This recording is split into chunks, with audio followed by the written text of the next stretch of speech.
आदाब, मैं हूं मुमताज आलम रिजवी। बात करूंगा मैं महिला पहलवानों की, जो अब भी मौजूए बहस बना हुआ है।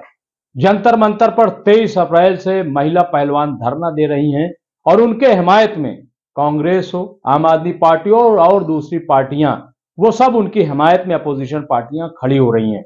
जी हां, और अभी तमाम महिला पहलवानों ने यह ऐलान कर दिया है कि हम उस वक्त तक धरने से नहीं उठेंगे कि जब तक ब्रिज भूषण शरण सिंह को गिरफ्तार नहीं किया जाता, उनके खिलाफ कानूनी कार्रवाई नहीं होती, तब तक हम इस धरने से हटने वाले नहीं हैं। आपको मालूम है कि कनॉट प्लेस थाने में सुप्रीम कोर्ट के हुक्म के बाद दिल्ली पुलिस ने 2 एफआईआर यानी 2 मुकदमे दर्ज कर लिए हैं ब्रिजभूषण सिंह शरण के खिलाफ। ये कौन है? एक तो ये भाजपा के सांसद हैं, 6 बार से संसद चुने जा रहे हैं, और दूसरा ये इस वक्त ये कुश्ती महासंघ के अध्यक्ष हैं। दोनों पदों पर ये मौजूद हैं। इनके खिलाफ एफआईआर हो गई। ना तो भाजपा ने कोई अभी तक कार्रवाई की है और ना ही तो सरकार की तरफ से कुछ हुआ है।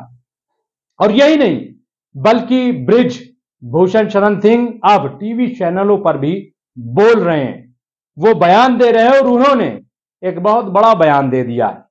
हालांकि और कोई होता तो शायद मीडिया उसको शर्मसार कर देने वाला और डुबो देने वाला, महिलाओं का अपमान करने वाला और न जाने क्या क्या कहता। लेकिन चूंकि ये ब्रिजभूषण शरण सिंह ने कहा है और भाजपा के कद्दावर लीडर हैं, कुश्ती महासंघ के अध्यक्ष हैं, तो फिर इनको कहा गया है कि एक बयान दिया है और उन्होंने कहा है कि क्या मैं शिलाजीत की रोटियां खाता हूं।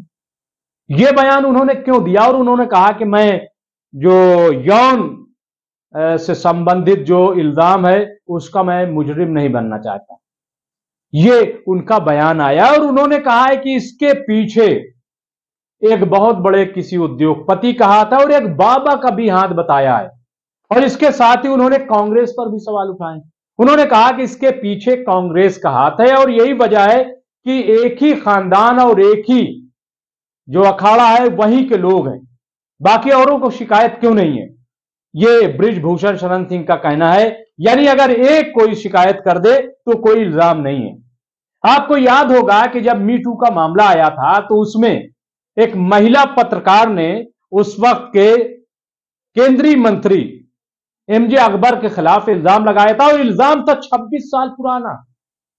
इसके बावजूद मी टू के चक्कर में यही मोदी सरकार ने एमजे अकबर के खिलाफ कार्रवाई की और उन्हें मंत्री पद से हटा दिया था।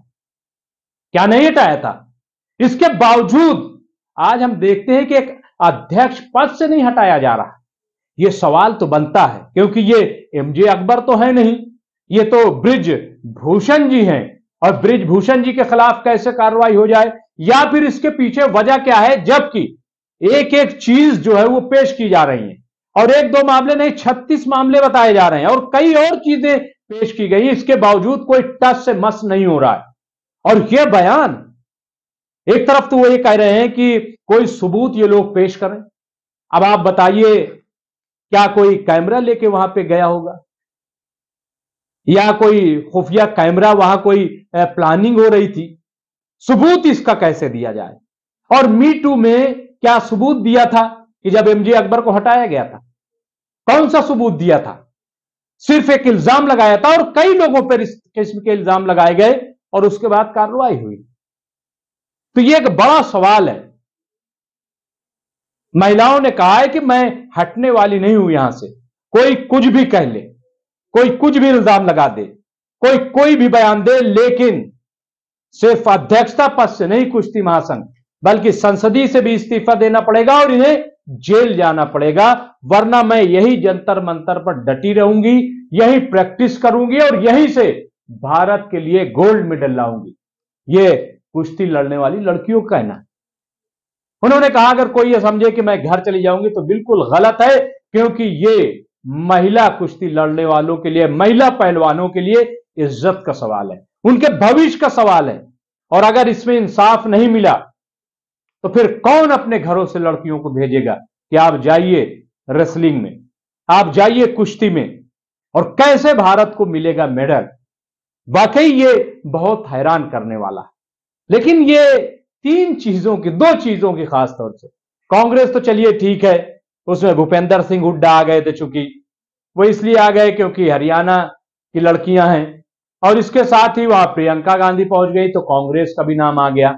आम आदमी पार्टी के मुख्यमंत्री गए तो उनका नाम नहीं लिया जा रहा है, उसमें उनका कोई हाथ नहीं। और अगर अखिलेश यादव चुप है तो गोया कि उन्होंने हिमायत कर दी, इनकी तायद कर दी है कि नहीं ये बेकसूर है और लड़कियां जो आवाज उठा रही हैं वो गलत। ये अखिलेश यादव की तरफ से इन्होंने ही बयान दे दिया। ये बृजभूषण जो है वो अखिलेश यादव यानी समाजवादी पार्टी के तर्जुमान बन गए। उनका स्वागत किया है कि वो चुप हैं, और क्योंकि 8,000 के करीब जो है यादव पहलवान आते हैं, ये उनका कहना 80% यादव पहलवान होते हैं, और इसलिए वो सब चुप है, तो इसलिए गोया की हिमायत कर दी। वाह, ये बयान दिया जा रहा है। और हालांकि हमने जब माहिरीन से बात की तो कहा कि ये पास्को के तहत जो मुकदमा दर्ज हुआ है ये इतना बड़ा है कि इसके तहत गिरफ्तारी हो सकती है। लेकिन हमारे बृजभूषण जी कह रहे हैं कि हमें, पहले तो उन्होंने कहा था कि हमें दिल्ली पुलिस पर बहुत भरोसा है, यकीनन भरोसा करना चाहिए। फिर उन्होंने अब कहा है कि हमें सुप्रीम कोर्ट पर बहुत भरोसा है। वो सुप्रीम कोर्ट पर भरोसा कर रहे हैं और इसीलिए वो बयान दे रहे हैं। हालांकि एक बात और आई थी कि जब इसकी जांच जनवरी में शुरू हुई थी तो एक बात आई थी कि ये फेडरेशन के किसी भी प्रोग्राम में शिरकत नहीं करेंगे। लेकिन इसके बावजूद एक वीडियो आया है कि ये उत्तर प्रदेश में एक कुश्ती का प्रोग्राम था, कंपटीशन था, और उसमें ये बतौर गेस्ट वहां पे शरीक हुए, मेडल भी दिया। इस पर भी सवाल उठाया गया। तो बहरहाल ये लड़ाई जो है वो बहुत बड़ी है, और बचाव के लिए अपनी सफाई में जो कुछ बृजभूषण जी कहना चाहते हैं वो कह रहे हैं, वो बयान दे रहे हैं, और वो लड़कियों पर इल्जाम भी लगा रहे हैं। अब ये शिलाजीत क्या है, क्यों इसका बयान आ गया, क्यों इसका प्रचार इन्होंने शुरू कर दिया, और बाबा कौन है?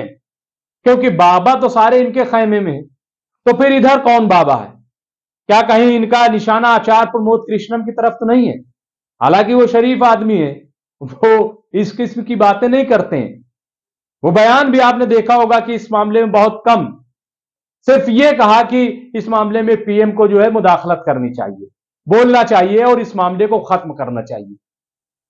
लेकिन बहरहाल जो भी है, अब तो बाबा की तलाश होगी और उस उद्योगपति की तलाश होगी कि जो इनके पीछे पड़ा है। लेकिन कुछ भी हो जाए, एफआईआर दर्ज हुई है और अब इन्हें जवाब तो देना पड़ेगा, जवाब देना पड़ेगा कि आखिर पूरा मामला क्या है। और कोई लड़कियां किसी के बहकावे में अपनी इज्जत व आबरू को दांव पे लगाकर कम से कम इस तरह तो धरने पे नहीं बैठ सकती। अब देखना यह है कि इसमें ये जो बात कही इन्होंने, इसके जवाब में लड़कियों की तरफ से क्या बयान आता है, महिला पहलवान क्या बयान दे रही है, और अपोजिशन का रद्देमल इस सिलसिले में क्या होता है। बहुत बहुत शुक्रिया।